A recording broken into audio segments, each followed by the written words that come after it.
Hello dear friends, I'm glad you've joined me today. I want to share with you a story that has deeply touched my heart and shaped my understanding of what it truly means to love your neighbor. It's a story Jesus once told, a story about mercy, compassion, and the actions that define our faith. I remember sitting among the crowd when Jesus shared this tale, and even now, as I reflect on it, the lesson remains powerful and clear.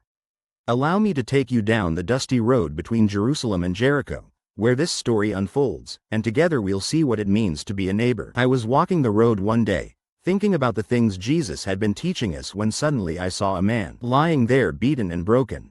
His clothes were torn, and he was barely able to move. My heart sank, and I wondered who would stop to help him. First, a priest came by. I imagined he would surely care for this poor man, yet he hurried past on the other side, as if afraid or too busy. Next came a Levite, someone also expected to be kind and helpful, but he too passed without a word. I confess, I felt a stab of frustration and sadness. How could those meant to serve God ignore a brother in such need? Then came someone I didn't expect, a Samaritan. Now, in our hearts, Samaritans and Jews don't often see eye to eye. Yet this man's heart was different. He stopped, kneeling beside the injured man, his hands gentle as he cleaned his wounds. I watched in awe as he bandaged the man carefully, placed him on his own donkey, and took him to an inn to care for him through the night. This Samaritan didn't just feel pity, he took action and showed mercy beyond what anyone else dared to offer. As I watched the Samaritan care for the injured man, I felt a stirring deep within me, a reminder of the kind of love Jesus calls us to embody. This was no ordinary kindness, it was a profound expression of mercy and neighborliness that crosses every boundary and expectation. After tending to the wounds and ensuring the man was safely resting at the inn, the Samaritan promised to return and pay any additional costs needed for his care.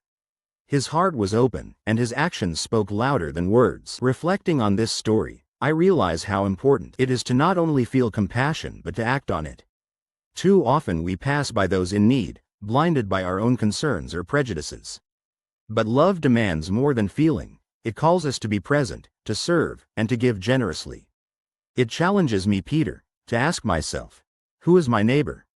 It is anyone in need, and loving them means stepping out of comfort and showing mercy without hesitation. Jesus taught us that loving your neighbor is at the heart of God's commandments.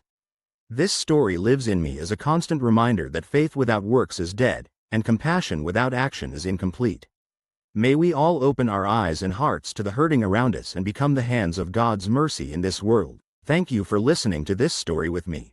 It is found in the Gospel according to Luke, chapter 10, verses 25 through 37.